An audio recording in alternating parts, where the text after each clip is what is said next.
YCP అధినేత జగన్మోహన్ రెడ్డి గారు తెనాలి వెళుతున్నటువంటి సంగతి అందరికీ తెలుసు. మరి తెనాలి వెళ్ళడానికి సంబంధించి అనేక మంది అనేక రకాల అభిప్రాయాలను వ్యక్తం చేశారు. ఏంటి, జగన్ గారు వెళ్ళడం తప్పు, వెళ్ళకూడదని. మరి కొంతమంది ఏంటి, జగన్ గారు వెళ్తే తప్పేంటి, వెళ్ళాలి అని చెప్పి ఇట్లా రకరకాల అభిప్రాయాలను వ్యక్తం చేసినటువంటి క్రమంలో మన ఛానల్లో కూడా మరి 1 year కాలంలో జగన్ గారు తన గ్రాఫ్ పెంచుకున్నారు. ఇలాంటి రాంగ్ డిసిషన్ తీసుకోవడం వల్ల మరి పార్టీకి నష్టం వస్తుంది, ఆయనకు సలహా ఇస్తున్నది ఎవరని చెప్పి మనం కూడా కొంతమంది యొక్క అభిప్రాయాలను తీసుకొని నేను ఒక వీడియో చేయడం జరిగింది. జగన్ గారు తెనాలి వెళ్ళడానికి సంబంధించి ముఖ్యమైనటువంటి కారణాలు ఉన్నాయి. ఒక రాష్ట్రానికి ముఖ్యమంత్రిగా పనిచేశారు, అదేవిధంగా ప్రతిపక్ష నేతగా కూడా ఉన్నారు. ఏం చెయ్యాలో అనే దానికి సంబంధించి జగన్ గారికి పూర్తి క్లారిటీ ఉంది.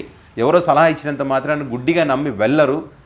పార్టీకి నష్టం జరిగేటువంటి అంశాలేంటి, పార్టీకి లాభం కలిగేటువంటి అంశాలేంటి అనేది ప్రతిదీ కూడా జగన్ గారు ఆలోచిస్తారు, ఆలోచించే నిర్ణయం తీసుకున్నారనేటువంటి అభిప్రాయాలు ఇప్పుడు తాజాగా వినిపిస్తూ ఉన్నాయి. సో ఏంటి ఆ కారణాలనే దానికి సంబంధించి మీకు ఇక్కడ కొన్ని వీడియో క్లిప్పింగ్స్ మీకు స్క్రీన్ పైన చూపిస్తాను. ఆ కారణం చేతనే జగన్ గారు తెనాలిని ఎంచుకున్నారనేటువంటిదే ఇప్పుడు వినిపిస్తున్నటువంటి మాట. ఎందుకంటే చాలామంది ఏంటి, ఈ తెనాలిలో రోడ్డు మీద పోలీసులు ఆ రకంగా కొట్టారు కాబట్టి అక్కడికి వెళ్ళడం కరెక్ట్ కాదు. వాళ్ళు అంటే పోలీసులు చేసినటువంటి ఆ పని తప్పు, కొట్టడం తప్పు, కానీ వాళ్ళకు ఉన్నటువంటి బ్యాక్గ్రౌండ్ ఏంటి, వాళ్ళు రౌడీ షీటర్లుగా ఉన్నారు, అనేక కేసులు ఉన్నాయి, గంజాయి బ్యాచ్ అనేటువంటి పేరు ఉంది. సో అలాంటి వాళ్ళని పరామర్శించడం కరెక్ట్ కాదనేటువంటి అభిప్రాయాలు వినిపిస్తున్నటువంటి క్రమంలో కేవలం ఆ ముగ్గురికి సంబంధించే కాదు జగన్మోహన్ రెడ్డి గారు వెళ్తున్నది. ఇప్పుడు మీకు కొన్ని వీడియోలు చూపిస్తాను. ఇవన్నీ కారణాలు ఉన్నాయి.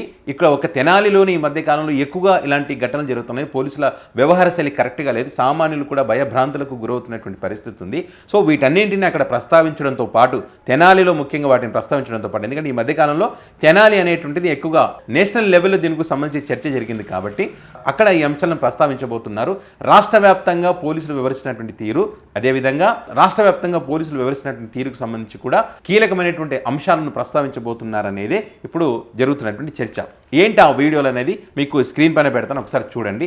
దానికంటే ముందు మరి చంద్రబాబు నాయుడు గారు మహానాడు వేదికగా ఏం మాట్లాడారు, అదే రోజు రాష్ట్రంలో ఏం జరిగింది అనేది కూడా మీకు ఇవన్నీ కారణాలు అన్నమాట, మీకు చూపించే ప్రయత్నం చేస్తాను. ముందుగా చంద్రబాబు నాయుడు గారు మహానాడు వేదికగా మాట్లాడినటువంటి మాటలు ఫస్ట్ మీరు వినండి, దాని తర్వాత మిగతా వీడియోలు చూద్దాం. ఎవరైనా సరే ఆడబిడ్డల పైన సోషల్ మీడియాలో క్యారెక్టర్ అసాసినేషన్ చేస్తే అదే చివరి రోజు అవుతుంది, గుర్తుపెట్టుకోమని హెచ్చరిస్తున్నా. మహానాడు రోజున చంద్రబాబు నాయుడు గారు మాట్లాడినటువంటి మాటలు ఎవరిపైన అంటే సోషల్ మీడియా వేదికగా ఎవరైనా పోస్ట్ పెడితే అదే వాళ్ళకు ఆఖరి రోజు అవుతుందని చెప్పారు. సో కదా, మరి అలాంటి తప్పు చేస్తే రక్షించేది ఎవరు? ఎవరైనా తప్పు చేస్తే, ఎవరైనా ఆడవాళ్ళ పట్ల తప్పుగా వివరిస్తే రక్షించాల్సినటువంటి బాధ్యత ఎవరికి ఉంటుంది? పోలీసులకు ఉంటుంది. మరి ఆ పోలీసులు ఏం చేస్తారనేది ఇక్కడ చూడండి.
ఎక్కడ జరిగిందంటే ఈ ఘటన కొండపి మండలం జుల్లపాల గ్రామంలో ఈ ఘటన జరిగింది. సో అక్కడ మర్రిపూడి ఎస్ఐ రమేష్ బాబు అక్కడ ఆ మహిళని దొబ్బేసి చేతులు పెట్టి దొబ్బేశాడు అక్కడ.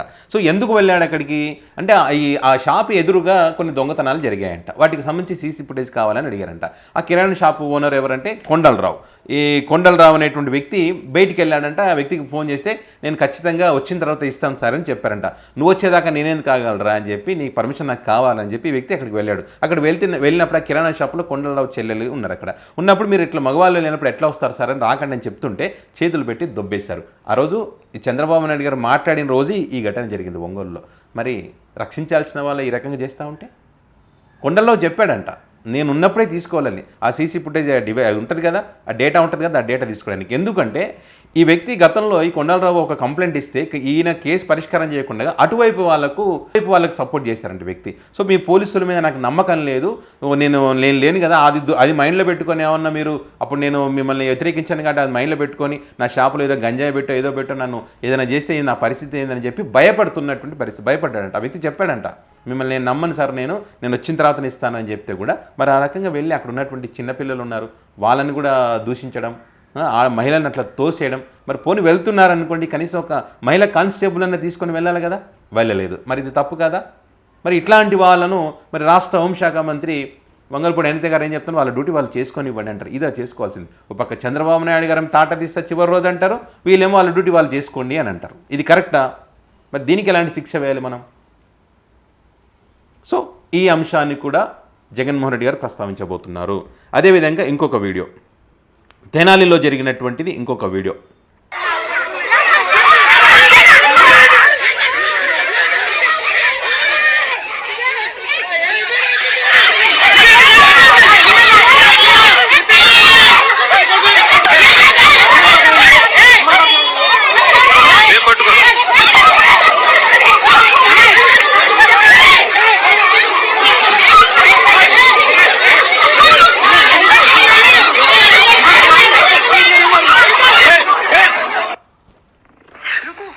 తెనాలిలో జరిగినటువంటి మరొక ఘటన.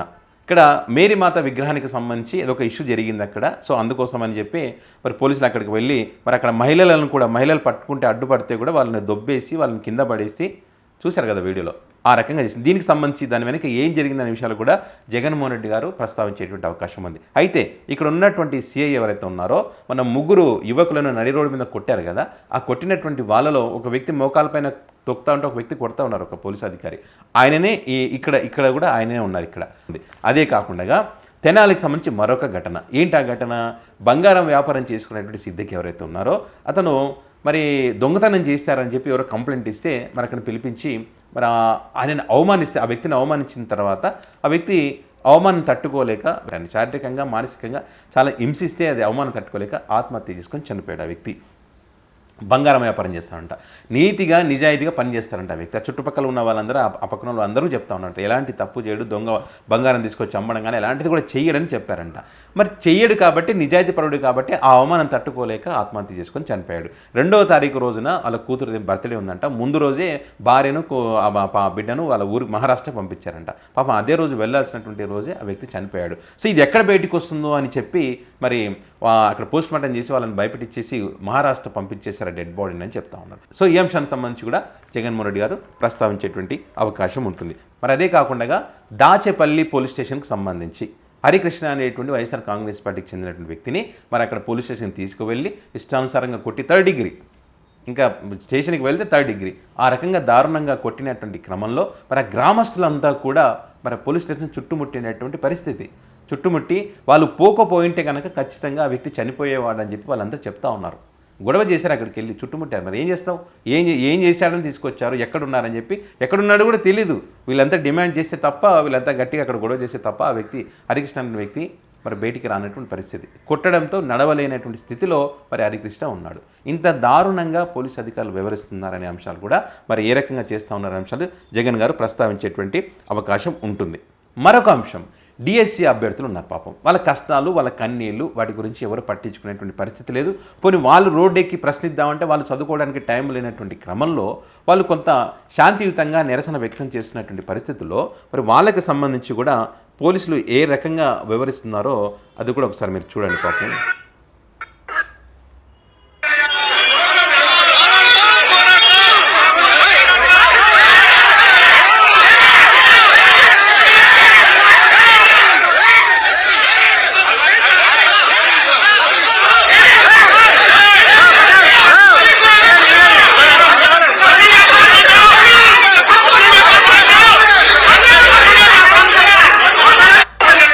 ఇట్లా 1 కాదు 2 కాదు, రాష్ట్ర వ్యాప్తంగా కొంతమంది పోలీస్ అధికారులు, అందరని కాదు కొంతమంది పోలీస్ అధికారులు ప్రభుత్వ పెద్దలు చెప్పినట్టు వింటూ మరి వాళ్ళ డ్యూటీ వాళ్ళు సరిగా చేయనటువంటి క్రమంలో ఈ అంశాలన్నింటినీ కూడా తెనాలిలో ఎక్కువ జరుగుతున్నాయి కాబట్టి నేషనల్ వైడ్గా దీని గురించి చర్చ జరిగింది కాబట్టి ఆ తెనాలి వేదికగా ఈ అంశాలను కూడా జగన్మోహన్ రెడ్డి గారు ప్రస్తావించబోతున్నారు.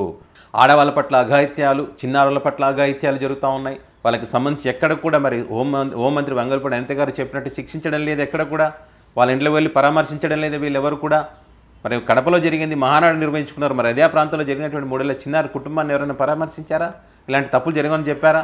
తలలు తీసేసే చట్టాలు తెస్తామని చెప్పారే, మరి అదే చివరి రోజు అవుతుందని చెప్తా ఉన్నారే. ఆయన చెప్పిన రోజే మరి ఒక పోలీసు రక్షించాల్సినటువంటి ఒక పోలీసు అధికారి ఒక మహిళ పట్ల అసభ్యకరంగా ప్రవర్తించి చేతులు పెట్టి దొబ్బేశాడే. మరి ఏంటి ఇవన్నీ?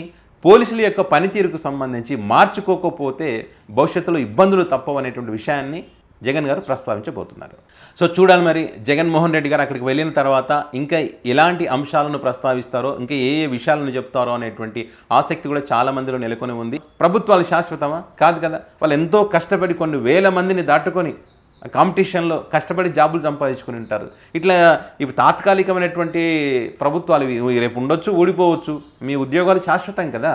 శాశ్వతమైనటువంటి మీ ఉద్యోగాలను మరి వాళ్ళ కోసం, వాళ్ళ స్వార్థం కోసం పణంగా పెట్టి మీ జీవితాలను నాశనం చేసుకుంటున్నారనే విషయాలు కూడా జగన్ గారు చెప్పేటువంటి అవకాశం ఉంది. సో చూడాలి మరి జగన్ గారు టూర్కి సంబంధించి ఎలాంటి పరిణామాలు చోటు చేసుకుంటాయనేది.